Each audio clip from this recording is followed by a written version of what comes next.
All right, we are at May 6th, 2022. All right, At this vessel right here.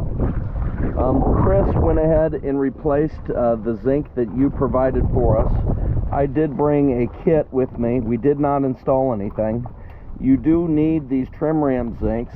However, we were unable to get them on. I think there's too many barnacles in the holes where it used to be.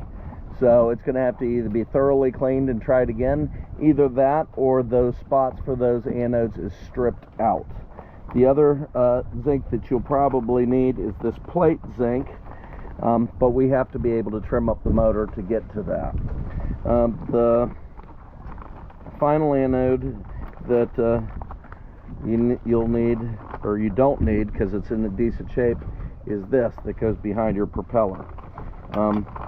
Actually, I'm probably recommending that you haul out to get the rest of these anodes put on so that they can be better inspected. We can only see so much underwater. Thanks for choosing DS Diving.